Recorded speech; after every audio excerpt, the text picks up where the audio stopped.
Hello and welcome to World History 2.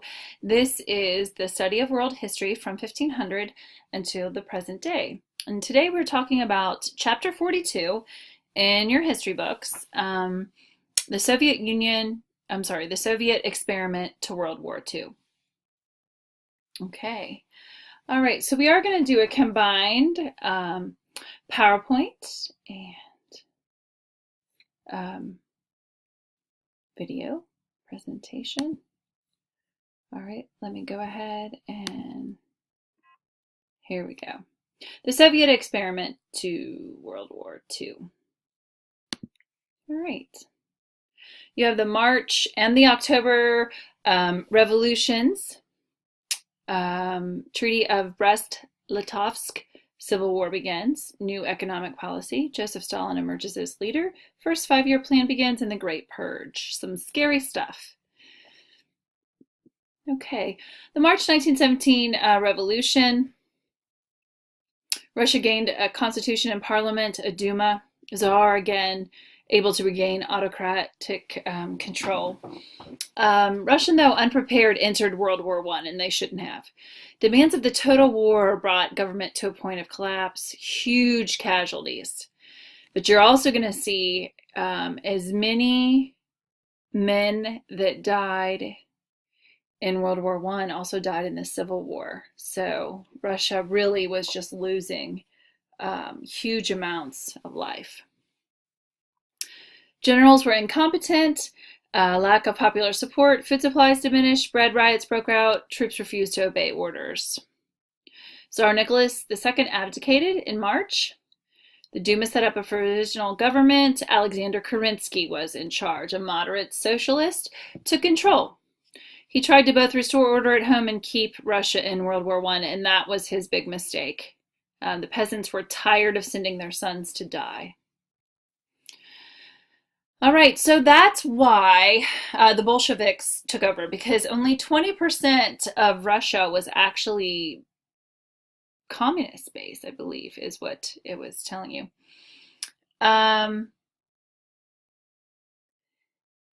So why did they succeed? Well, because Alexander Kerensky would not get the Russians out of World War I, and the people wanted out. And you have to listen to the people. Okay. So Vladimir Lenin was exiled of uncompromising Communist Party of about 100,000 members and sympathizers. He returned to Russia after March Revolution. He revised the Marxist doctrine, and this is where we've talked about this before. Karl Marx's thought process of what communism would look like does not look like Chinese communism, does not look like Cuban communism, and does not look like Russian communism. Never did. Because they changed it a lot of times to meet their own needs and forming more of a totalitarian government. Okay. Called for professional leadership of clandestine party vanguard to bring about the revolution. Of course, clandestine means secret. Believed success of the revolution depended on the peasants. The urban proletariat. Proletariat's one of your words. It's a Marxist word for the working class, who made up of 5% of the population. Expected dictatorship of the proletariat would become dictatorships of the Bolsheviks, but that's not what happened. Soviets, workers and soldier councils in cities, provisional government, and Bolsheviks vied for control.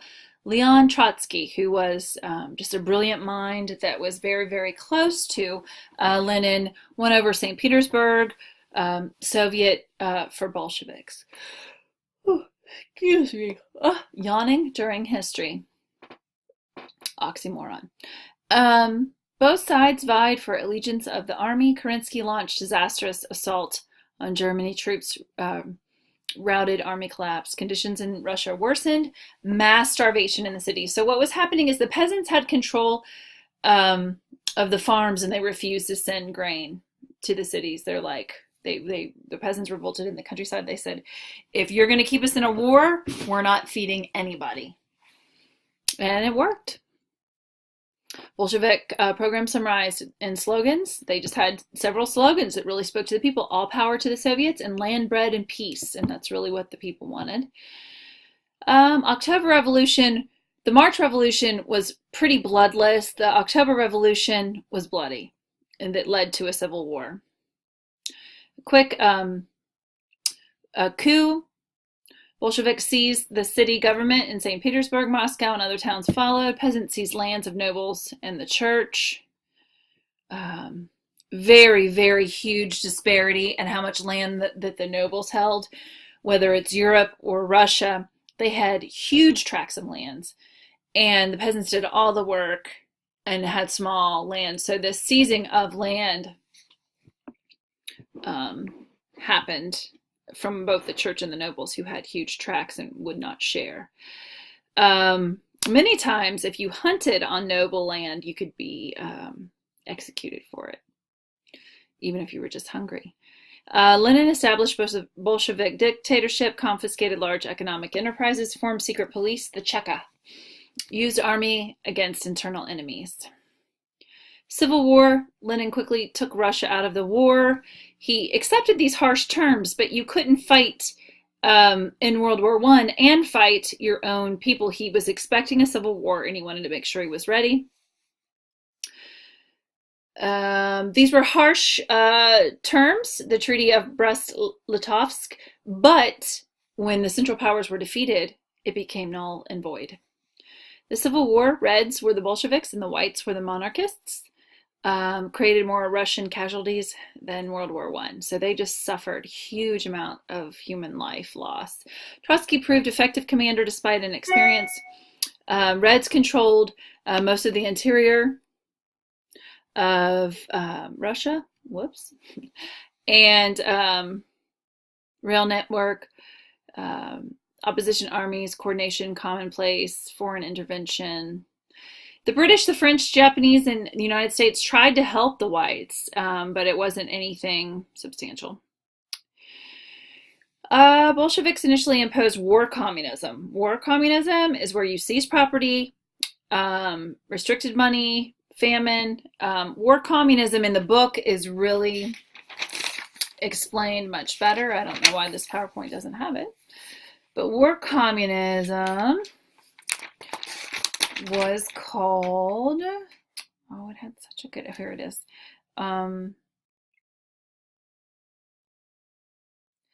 The label that was used for the rule at the point of the gun. So it was, they were ruling at the point of a gun, forced rule. After the 1922 attempt to assassinate Lenin, the power transferred to the Central Committee called the Politburo, I'm going to say it wrong. Lenin's health began to fail. Power struggle followed Lenin's death in 1924. Lenin had not appointed a successor. Now, what's really interesting is Joseph Stalin was never supposed to be his successor. Trotsky was his right-hand man.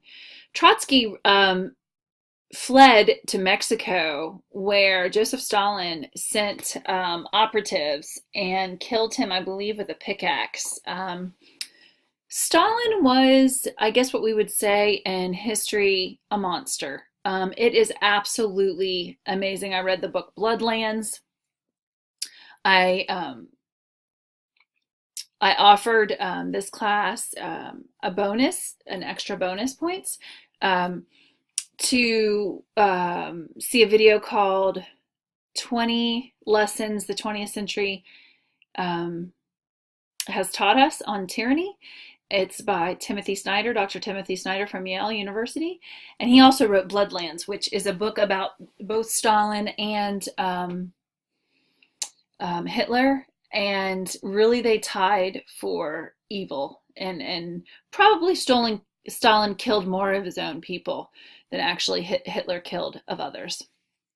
Other, ethnicities or countrymen or others when it comes to fighting World War II.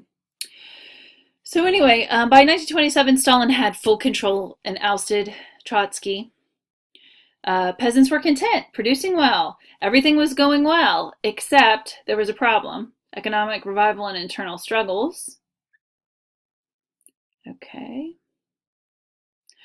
5-year plans. Russia still was an agrarian society. In 1928, farmers began to withhold grain to obtain better prices. Stalin started to drive to collectivize agriculture.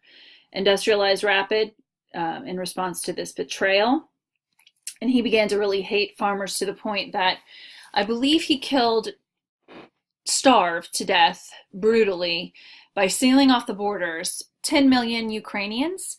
If you ever meet someone from Russia that's from the Ukraine, you may or may not want to mention the name Stalin because they will have stories, horrific stories to tell you. It is very fertile land, the Ukraine, and so he was punishing them for this betrayal. His goals in the first 5-year plan: collectivize farms to break up resistance to the government, invest in heavy industry. He really did build up the infrastructure, exercise more party control over the population. 5-year plan. That's him with Lenin, making it look like he really loved him and was close to him, looking down on Lenin's casket. And this asks you, what does that imply? That he was super close to him, being painted so closely. Okay, richer peasants were dispossessed of land. Poorer peasants forced into collective farms. About 10 million peasants died in resulting famine. Red Army drove millions off the land, animals, machinery given to new collectives. Collectives were inefficient. Peasants hated them, no incentive to produce. Stalin believed they were essential to USSR survival. Industrial progress. Heavy industrial increased 400% between 1929 and 1940. Industrial cities arose in Siberia and Central Asia. Capital goods, but no consumer goods. Okay, all things for capital, oil, steel, that sort of things. But consumer goods were scarce and super expensive to the point that suits were costing as much as 4 months' wages. Food had to be rationed. There were no things like washer, dryers, refrigerators. And that was really, people wanted those. They saw that, we're hearing about it from other Western countries. Hardships, dislocations were severe. Prisoners produced 10% of gross national product in 1930s. Canals, mining, and logging operations. Stalinist dictatorship. Communist Party was still elite organization. Relatively small, hard to join, tightly disciplined. Intellectuals, white-collar personnel, some workers. Few peasants or women, except in lowest ranks. 1929, Stalin was the boss. No one was allowed to rival him in any way. Vindictiveness towards rivals, Russian nationalism, moved Comintern, Communist International, to Moscow, made it into an organ of the Russian foreign policy. The Purges. The Purges are terrifying when you read about them. Stalin initiated a series of show trials, convicted party members of treason and sabotage, anonymous denunciations, special trials, no chance for a defense. Some 10 million ordinary citizens were arrested, sentenced to prison or Siberian labor camps, often without a trial. Lenin's comrades had completely disappeared by 1939. Stalin was extremely paranoid. Just absolutely mentally unstable. The Great Purge terrorized the party and society into complete obedience. I know I had a professor in grad school that really talked about, and we actually read some different things about how Stalin would go in with his Secret Service men, probably the Cheka, and he would say, I want you to find 2 people that are not cheering loud enough. And it would be a huge, stadium or whatever. And then they would pull people out and shoot them so everyone could hear. So it was just a constant state of fear and false guilt, obviously, with these show trials. And often he would say, confess to these crimes or I will murder your family in front of you. So even though they were not guilty, they would do it. So this picture is so amazing because it's a faked photograph to show that Lenin and Stalin were friends and they were not very close. He did not trust him. He said that he did not want him to succeed him because he he could not hear other people's opinions. It's actually down here. Lenin turned against Stalin because of his rudeness and his contempt for other people's opinions. He would not listen to anyone else. Stalinist dictatorship, lots of propaganda making it look like it was rosy and peachy and wonderful and that they were, way more advanced than the West, and this was not true. Possibilities that expanded. Mass education. There were some good things that came out of this horrible dictatorship. Mass education meant more people could hold jobs.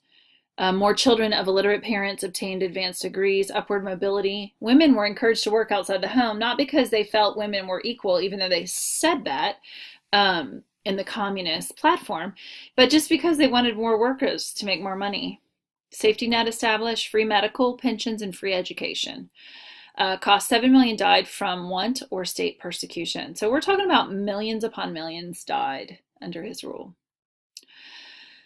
Liberty suppressed, lack of political freedom, terror, lawlessness, low standard of living, religious persecution, cultural censorship, indoctrination, constant interference with private lives. Most everyone knew someone who had been taken and put in a Siberian work camp. During 20s and 30s, many rationalized bad aspects as necessary progress, but with the terror and the purges, people became disillusioned. Even greater disillusionment after World War II. Central Party lost spirit, morale, and authority. Improvements to the infrastructure, output of basic industries, living standards remain well below Western Europe and North America. Abortion rates rose, so Stalin restricted abortion and divorce. In fact, you would win a medal because they needed more people. So many men especially had died during World War I and the Civil War. That women who bore many children had medals. They were given medals. I wanted to see what that said.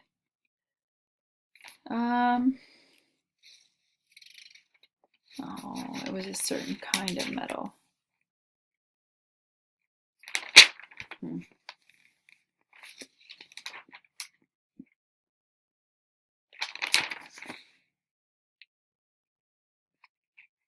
Rewards for children. So they were given heroine of socialist labor medals. So it was they were basically trying to pay them to have more children. Material and social welfare in interwar Soviet Union. Medical care was free, but questionable the quality. Poor nutrition, superstition. Muslim population distrusted Western medicine. Alcoholism was rampant. People were making their own alcohol even though it was illegal. Some crime was reduced. Prostitution became rare because in Lenin's Russia, men and women were more equal, and there was no need for that hierarchy. Fraud, embezzlement eliminated. Theft and violent crimes did increase.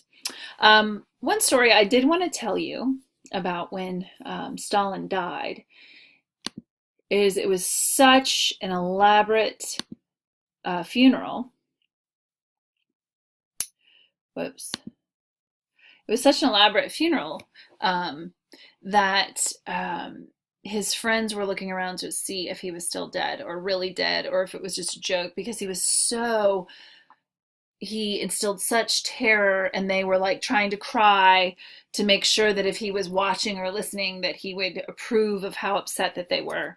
So Stalin's Russia was just absolutely a terrifying place. And that's all. Chapter 42.